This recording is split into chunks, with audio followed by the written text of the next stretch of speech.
Bonjour tout le monde, on est parti sur cette vidéo assez courte j'espère. On va revenir sur le Game 1 de ces finales NBA, donc entre Golden State et Cleveland.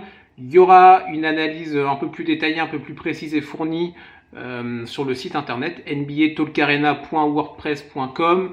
Vous retrouverez l'adresse du lien, le site évidemment, sous la description vidéo YouTube. Vous le retrouverez également sur le site SOS Pronostic, il n'y a pas de problème là-dessus. Du coup, rapidement, on va faire un petit déroulé très rapide du match, on va parler de quelques joueurs également, du facteur clé et un petit bilan de ce match-là.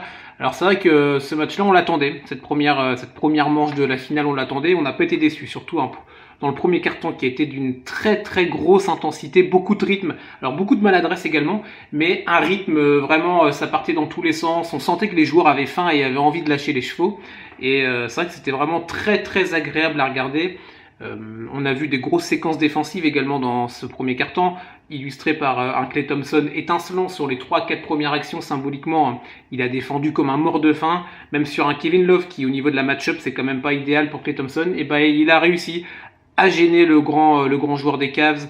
Il mettait les mains partout, il était mobile, il se déplaçait, et voilà. Donc Klay Thompson vraiment très très fort défensivement, à l'image de son équipe, hein, mais voilà, c'est le symbole de cette phase-là. Deuxième quart-temps, c'est là que le mal a commencé pour les Cavs, avec beaucoup trop de balles perdues, et ça a été la raison principale de la défaite des Cavs, évidemment, ce trop-plein de balles perdues, et du coup qui donnait des points faciles, évidemment, à Golden State. Qu'est-ce que je pouvais vous dire par rapport à ce deuxième carton? C'est vrai que l'avantage, il s'est pas fait au score, parce que c'est vrai que quand on est arrivé à la mi-temps, il y avait que +8 pour Golden State. Donc quand on regarde, si vous regardez les stats à la mi-temps, il y a énormément de paramètres sur les pertes de balles, le nombre de points en contre-attaque évidemment, même dans les points dans la peinture. Voilà, il y a beaucoup de stats, de critères qui sont contre Cleveland, et pourtant il y a miraculeusement entre guillemets que 8 points de retard.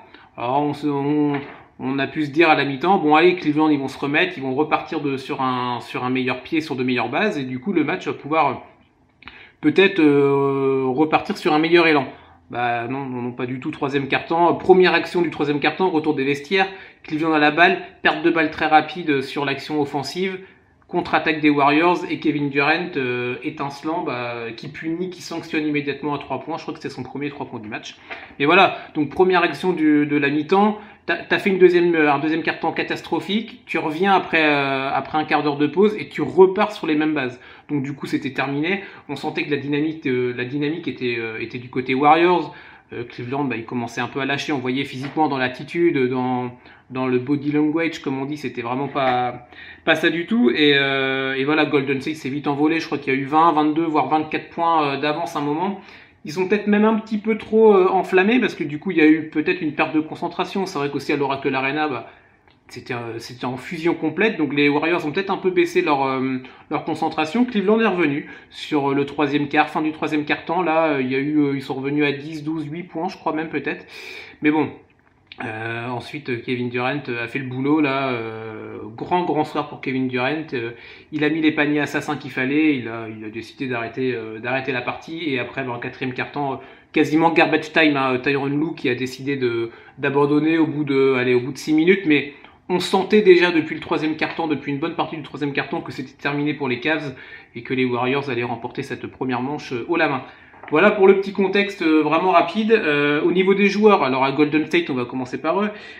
Kevin Durant, dans un grand soir, Durant étincelant, il est à 38 points, 8 rebonds, 8 passes, 0 balles perdues. Kevin Durant, qui est énormément épié, qui a énormément de pression. On sait qu'il est venu à Golden State pour gagner des titres, pour jouer ses finales. Là, premier match, pour l'instant, il a répondu de manière très positive à toute cette pression. Après, attention, hein, une série, c'est pas un match, c'est minimum 4 matchs, 5 matchs jusqu'à 7. Donc, à voir sur les prochains matchs, mais sur ce Game 1, en tout cas, Kevin Durant a été parfait. Stephen Curry, très bon aussi, 28 points, avec un joli 6 sur 11 à 3 points, 10 passes, donc un beau double-double pour Steph Curry, qui nous a montré encore une fois des actions de classe, hein. Franchement, il n'y a pas grand-chose à dire. Il n'a pas nécessairement eu besoin de gérer son équipe et de prendre la responsabilité du jeu sur ses épaules. ce qui peut être effrayant du côté de Cleveland, parce que c'est vrai que il a mis ses points, mais voilà, il a mis ses points, parce qu'il a eu les actions, il a eu les occasions, mais il n'était pas en mode assassin et c'est moi qui mène l'équipe. Donc attention. Du côté de Klay Thompson, alors du coup un peu à la traîne sur le scoring, il est qu'à 6 points à la fin du match, mais bon, comme défensivement il a vraiment été très très bon, excellent, voire exceptionnel à certains moments, on peut lui pardonner le fait qu'il n'ait pas marqué beaucoup de points. Hein. Quand il défend comme ça, on peut pas tout lui demander non plus. Rapidement sur les autres joueurs, Draymond Green hein, qui a été en energizer de la série, comme je vous en avais parlé dans la preview, c'est ça qu'on attend de lui. Dans les stats, il n'a pas été exceptionnel, mais on s'en fiche. Il a propagé toutes les impulsions, toutes les ondes positives pour les Warriors, c'est ça qu'on attend de lui, il l'a très bien fait hier. L'impact aussi d'un Zaza Pachulia, d'un Javel McGee, pas mal aussi également. Alors peut-être pas nécessairement au niveau des points, mais dans la manière d'articuler le jeu, de faire de faire défendre les Cavs, il y a des points de fixation dans la raquette entre McGee et Pachulia.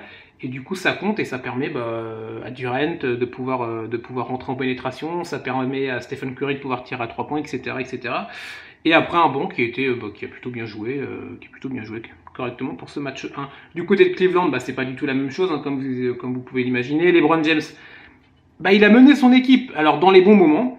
28 points, 8 passes, donc il a fait son job, une 10 ou 15, ou je sais plus exactement combien de rebonds, j'ai pas la stat sous les yeux. Mais après, il a pas été bon non plus, donc il a mené son équipe dans les bons moments, mais dans les mauvais moments. 8 balles perdues, c'est beaucoup trop.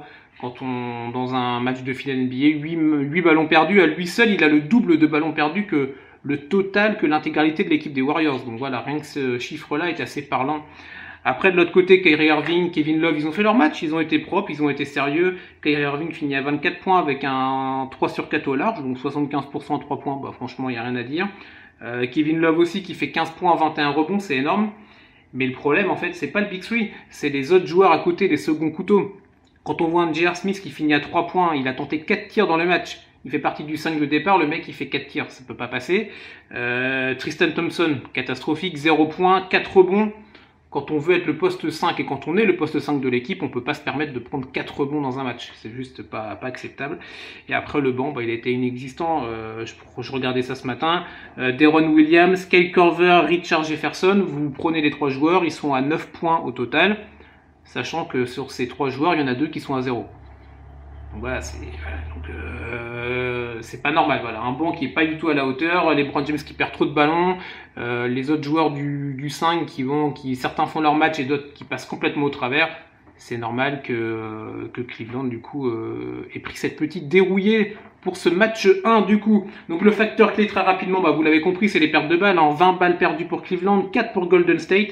Le différentiel est de 16, c'est énorme. C'est même le différentiel le plus grand dans l'histoire des finales NBA depuis que le paramètre des balles perdues est pris en compte depuis les années 70-71, je crois.